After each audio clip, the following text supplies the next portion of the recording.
Hey everyone, Janice here. Welcome back to my channel. Today's video is called Putting Perfume on the Pig, and it's all about what to do when you have bad handwriting. And I have bad handwriting, chicken scratch. You might have noticed that if you've seen my other videos. Everything looks worse in HD if you ask me. But I'm not practicing to improve my handwriting. I've always had bad handwriting. When I was younger, I used to send my grandparents postcards and they would say, "Thank you very much, pretty picture. It would be even better if we could read what you wrote." So I heard all the jokes, you should have been a doctor, you know, this has been my whole life. So I'm going to give you a few ideas on what to do if you're like me, and it is what it is. I think journaling is a process of self-awareness as well as self-acceptance.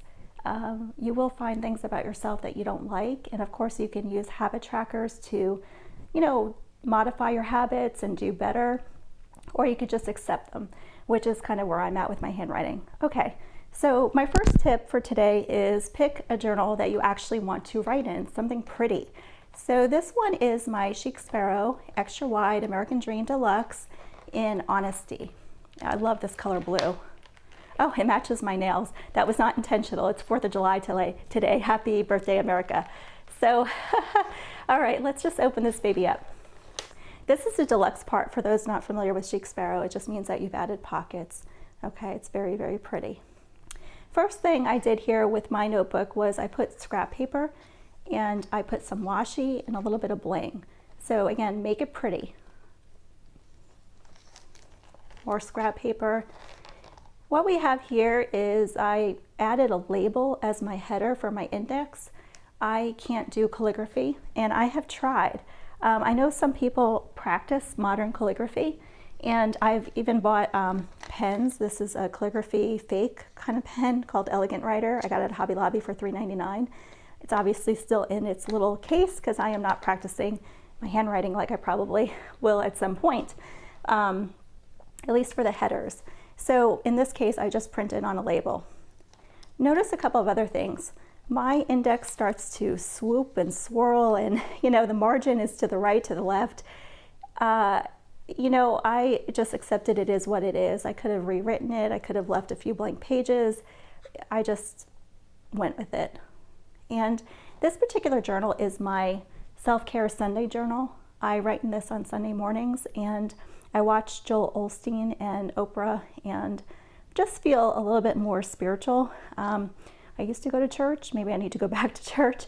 But in lieu of that, for right now, that's what I've been doing for the past few months, is just watching these spiritual leaders on TV and taking notes as well as journaling. So my notebook here is notes and journaling.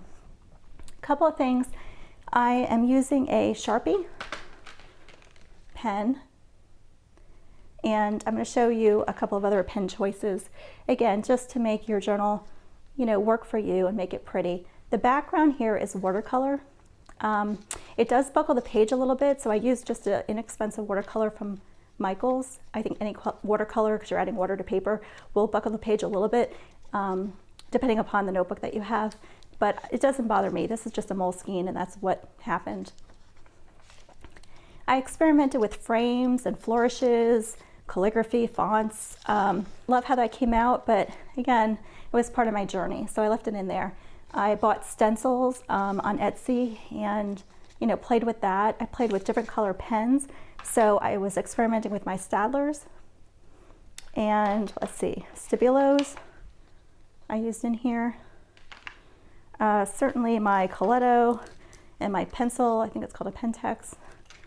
I use white pen when I'm writing on black background, not in here, but this is a good tip too to have around.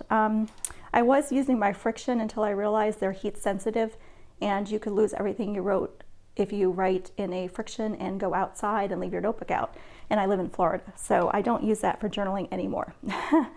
Anyway, adding background ink and using different pens is another tip.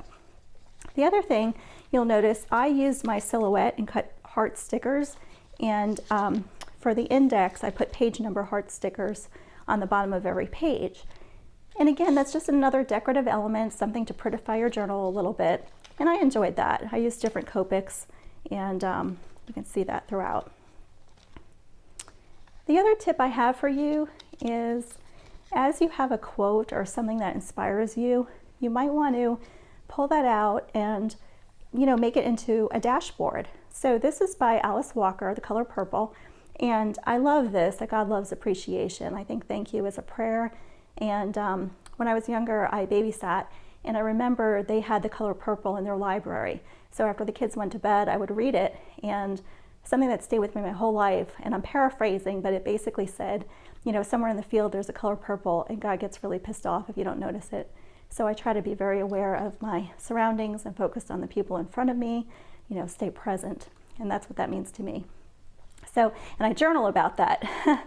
So notes and journaling throughout.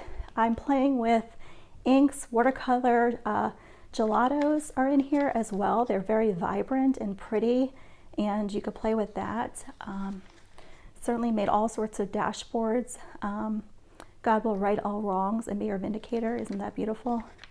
And you know, there's 3 levels of living: almost, most, and utmost. And a comeback is not a go back. I really love that.